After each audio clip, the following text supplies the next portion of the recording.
खैबर पख्तूनख्वा में दहशत गर्दों को साजगार सियासी माहौल की फराहमी। DGISPR अहमद शरीफ चौधरी कहते हैं KP में दहशत गर्दों को मुवाफिक माहौल दस्तयाब है। क्लियर हो गया KP हुकूमत दहशत गर्दी के खिलाफ जंग में कहाँ खड़ी है।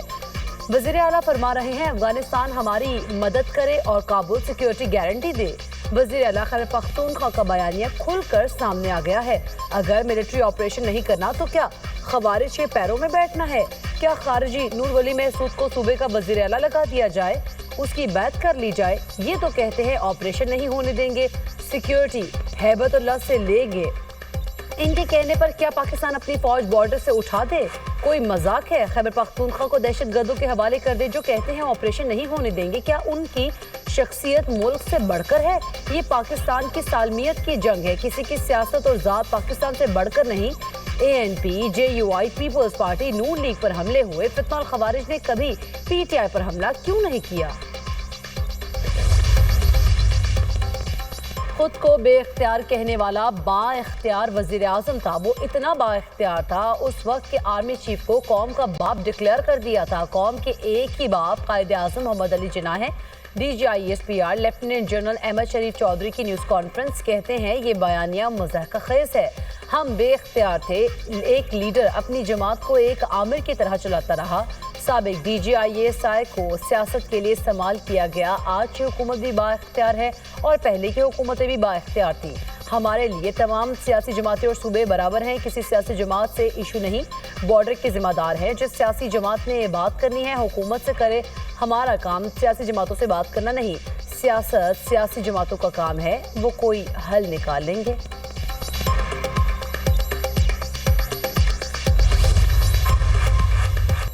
भारत और अफगानिस्तान मिलकर हमले का शौक पूरा कर ले, पाकिस्तान का वाज़ेह पैगाम। DGISPR लेफ्टिनेंट जनरल अहमद शरीफ चौधरी का कहना है।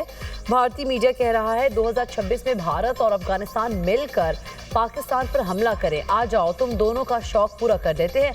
मार्का हक में पाकिस्तान ने हिंदुस्तान का मुंह काला किया। नाम नहाद सिंदूर की कालक हिंदुस्तान के मुंह से नहीं जा रही। अफगानिस्तान को बार बार समझाया दहशतगर्दी को जगह न दे। बाज न आने पर घंटों में दर्जनों अफगान पोस्टों को तबाह कर दिया। अब दहशतगर्दों की जिंदगी मुश्किल नजर आ रही है।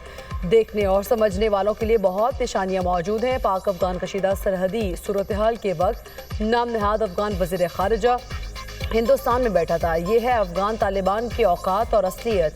ये ज़र के गुलाम है। इनका इस्लाम कहता है हिंदुस्तानियों के पैरों में लिपट जाओ। अफगान तालिबान को मोदी की सूरत में नया हीरो मिल गया। तालिबान अब बैठकर मोदी को चूमेंगे। उनका जहाद बेनकाब हो गया। चकवाल में अफसोसनाक हादसा। तलागंग के करीब मुसाफिर बस गहरी खाई में जा गिरी। 5 अफराद जाँ बहक, 27 जख्मी हो गए। रेस्क्यू हुकाम ने जख्मी और लाशों को अस्पताल मुंतकिल कर दिया। बस रावलपिंडी से कराची जा रही थी। मुख्तलिफ शहरों में धुंध के बादल छट गए। मोटरवे M1 पेशावर से रशाकई तक ओपन। मोटरवे M2, 3 फैजपुर से दरखाना तक खोल दी गई। M4 पिंडी भटियां से फैसलाबाद तक ओपन। मुख्तलिफ शहरों में फ़ज़ाई आलूदगी। लाहौर में एयर क्वालिटी इंडेक्स 190 रिकॉर्ड किया गया। फैसलाबाद में AQI 213, गुजरावाला में 193 तक पहुँच गया। पाकिस्तान बांग्लादेश की फ़ज़ाइया की तरबियत में ताउन करेगा। बांग्लादेश की फ़ज़ाइया के सरबराह एयर मार्शल हसन महमूद खान की फ़ज़ाइया हेडक्वार्टर्स आमद। Air chief marshal Zaheer Ahmed Babar से दूसरी मुलाकात। JF-17 थंडर तैयारों की मुमकिन खरीदारी पर तफसीली बातचीत। इदारा जाती ताउन, तरबियत और एरोस्पेस तरक्की में ताउन पर तबादला ख्याल। सरबराह पाक फ़ज़ाइया ने मुअज़्ज़ज़ मेहमान को कामयाबियों से आगाह किया। ISPR के मुताबिक बांग्लादेश के एयर चीफ ने पाकिस्तान एयर फोर्स की शानदार सलाहियत को सराहा। एयर चीफ ने सुपर मशाक तरबियती एयरक्राफ्ट की फराहमी और तरबियत से मुतालिक मुकम्मल ताउन का यकीन दिलाया। नायब वज़ीर आज़म इसहाक डार का म्यांमार के वज़ीर ख़ारिजा से टेलीफोनिक रब्ता। दो तरफ़ा ताल्लुकात की मौजूदा सतह का जायज़ा। दोनों रहनुमाओं की बाहमी दिलचस्पी के उमूर और ख़ित्ते की सूरत हाल पर गुफ्तगू। मुस्तक़बिल में करीबी रवाबित बरकरार रखने पर इत्तफ़ाक़। इसहाक डार से रूस में पाकिस्तानी सफ़ीर फैसल यास तिरमिज़ी की मुलाकात। मॉस्को के साथ हालिया मसरूफियात से मुतालिक आगाह किया। इसहाक डार का मुसलसल सिफारती रवाबित की अहमियत पर जोर। मुल्की मफादात आगे बढ़ाने के लिए कोशिशें जारी रखने की हिदायत। خسارے کا شکار ریاستی ملکیتی اداروں کی نجکاری اولین ترجیحات میں شامل PIA کے 75% حصص کی کامیاب نجکاری بارش کا پہلا قطرہ ہے۔ وزیراعظم کی زیر صدارت نجکاری کمیشن کے امور پر اجلاس، نجکاری کمیشن کو ڈیجیٹائز کرنے کی ہدایت، کہا تمام تر تعیناتیوں انتہائی شفاف انداز میں کی جائیں گی۔ نجکاری کمیشن میں پبلک ریلیشنز اور مارکیٹنگ کے شعبے کو مزید بہتر بنانے کی ہدایت۔ صدر ٹرمپ نے وینزویلا کے تیل سے متعلق روڈ میپ دے دیا ہے۔ ٹروتھ سوشل پر بیان میں صدر ٹرمپ نے کہا وینزویلا کی عبوری اتھارٹی 30 سے 50 ملین بیرل تیل امریکہ کو دے گی۔ پابندیوں کے تحت آنے والا تیل امریکہ منتقل کیا جائے گا۔ وینزویلا سے آنے والا تیل مارکیٹ میں فروخت ہوگا جس کی آمدنی میرے کنٹرول میں ہوگی۔ رقم وینزویلا اور امریکی عوام کے فائدے کے لیے استعمال ہوگی۔ وزیر توانائی کرس رائٹ کو منصوبے پر عمل درآمد کی ہدایت کر دی گئی۔ سفارتکاری پہلی ترجیح ہے مگر دباؤ برقرار رکھا جائے گا۔ وینزویلا سے خام تیل امریکہ میں ریفائنرز کو برآمد کرنے کا اور امریکی تیل کمپنیز کے سربراہان کا کل وائٹ ہاؤس کا دورہ متوقع ہے۔ صدر مادورو کی گرفتاری کے بعد وینزویلا میں سیاسی عدم استحکام، عوام میں بے چینی۔ دارالحکومت کراکس میں سیکورٹی فورسز کی نفری بڑھا دی گئی۔ مسلح پولیس کا شہر میں گشت۔ وینزویلین وزیر داخلہ سدادو کا پولیس اہلکاروں کے ہمراہ شہر کا دورہ، کہا ہم ہمیشہ وفادار رہیں گے، غدار کبھی نہیں ہوں گے۔ سیکورٹی اہلکاروں کے ملک سے وفاداری کے نعرے بلند۔ امریکی صدر کا وینزویلا میں دوبارہ فوج بھیجنے کا عندیہ۔ ٹرمپ نے صدر مادورو کی گرفتاری کے لیے امریکی آپریشن کو شاندار قرار دے دیا۔ امریکی صدر کا کہنا ہے آپریشن سے قبل 152 طیارے اور زمین پر فوجیں تیار تھیں۔ آپریشن سے قبل وینزویلا بھر میں بجلی بند کر دی گئی تھی تاکہ مخالفین کو حیرت میں ڈالا جا سکے۔ مادورو پر تشدد آدمی ہے، ڈانس میں میری نقل کرنے کی کوشش کرتے ہیں۔ وینزویلا کی اپوزیشن لیڈر کا جلد وطن واپس پہنچ کر سیاسی سرگرمیوں میں واپسی کا عندیہ۔ امریکی فوجی کارروائی کے بعد جلد وینزویلا واپس جانا چاہتی ہوں۔ وینزویلا کی نوبل امن یافتہ اپوزیشن رہنما ماریا کورینا کی عبوری صدر کی مخالفت، کہا ڈیلسی روڈریگز تشدد، جبر، بدعنوانی اور منشیات سمگلنگ کی مرکزی کردار ہیں۔ ڈیلسی روڈریگز کو عوامی حمایت حاصل نہیں۔ وینزویلا کے عوام اپوزیشن کے ساتھ ہیں۔ آزاد اور شفاف انتخابات میں اپوزیشن کو 90% سے زائد ووٹ ملیں گے۔ صدر ٹرمپ اور ان کی ٹیم کا گرین لینڈ حاصل کرنے کے لیے ملٹری سمیت مختلف آپشنز پر غور۔ گرین لینڈ کو حاصل کرنا نیشنل سیکیورٹی کے لیے ترجیح ہے۔ ٹرمپ اپنے موجودہ دور حکومت میں حاصل کرنا چاہتے ہیں۔ گرین لینڈ خریدنے یا آزادانہ وابستگی کے معاہدے کا بھی امکان۔ گرین لینڈ کو حاصل کرنے کا معاملہ ابھی ختم نہیں ہوا۔ نیٹو رہنماؤں کے اعتراضات کے باوجود ٹرمپ گرین لینڈ کے لیے بے چین۔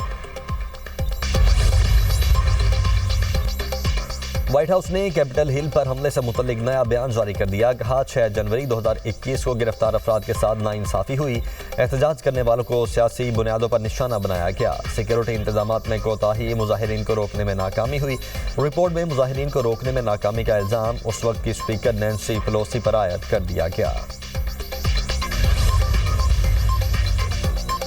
برطانیہ اور فرانس کا ڈیل کے بعد یوکرین فوج بھیجنے کا اعلان۔ امن معاہدے کے بعد یوکرین کی سلامتی کی ضمانت دی جائے گی۔ ممکنہ روسی جارحیت روکنے کے لیے کثیر القومی فورس تعینات ہوگی۔ برطانوی وزیراعظم اور فرانسیسی صدر کی پیرس میں ملاقات، دونوں رہنماؤں کا یوکرین کے دفاع کو مضبوط بنانے کے لیے عزم کا اظہار۔ برطانوی وزیراعظم نے کہا معاہدے کا مقصد یوکرینی مسلح افواج کو دوبارہ منظم کرنا ہے۔ فرانسیسی صدر بولے ترکی سمندری امور سے متعلق ذمہ داری لینے کو تیار ہے۔ یوکرین میں قیام امن کے لیے ٹھوس ضمانتیں درکار ہیں۔ روس یوکرین جنگ کے خاتمے کے لیے مذاکرات میں تیزی، امریکی قیادت میں یوکرین روس جنگ بندی مانیٹرنگ میکانزم پر اتحادیوں کا اتفاق۔ امریکی صدر کے خصوصی نمائندے اسٹیو وٹکوف نے کہا صدر ٹرمپ یوکرین میں امن چاہتے ہیں، سیکیورٹی پروٹوکولز کا مقصد حملوں کی روک تھام اور دفاع ہے۔ جنگ بندی معاہدے کے بعد روس نے حملہ کیا تو اس کا دفاع کرنا ہوگا۔ روس کی جانب سے تاحال کوئی لچک نہیں دکھائی گئی۔ مریم نواز کا 7 شہروں میں پنجاب ڈیولپمنٹ پروجیکٹ اپریل تک مکمل کرنے کا حکم۔ وزیر اعلیٰ پنجاب کی زیر صدارت ترقیاتی منصوبوں سے متعلق اجلاس، پنجاب اور لاہور ڈیولپمنٹ پروگرام مثالی گاؤں منصوبے کی پیش رفت کا جائزہ۔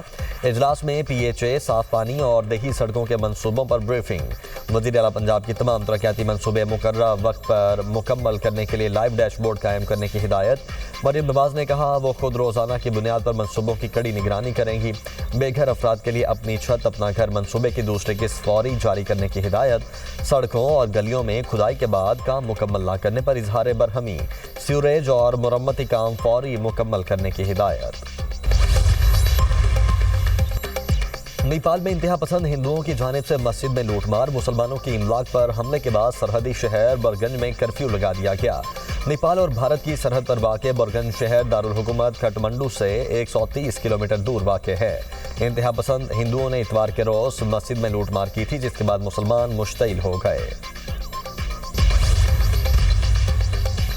मकबूदा बैतुल मुकद्दस में ड्राइवर ने तेज रफ्तार बस ऑर्थोडॉक्स यहूदी मुजाहिरीन पर चढ़ा दी। 18 साला इस्राएली नौजवान हलाक, मुतअद्दिद जख्मी, ड्राइवर गिरफ्तार। फौज में लाजमी भर्ती के खिलाफ एहतजाज किया जा रहा था। मुजाहिरीन ने हादसे के बाद ट्रैफिक ब्लॉक कर दी। बस पर पथराव और पुलिस पर भी डंडे बरसा दिए। सदर ट्रंप ने मिड टर्म इलेक्शन में रिपब्लिकन्स की कामयाबी जरूरी करार दे दी। रिपब्लिकन्स पार्टी को खबरदार करते हुए कहा, मिड टर्म इंतखाबात नहीं जीते तो डेमोक्रेट्स को मेरे मुआवजे का जवाब मिल जाएगा।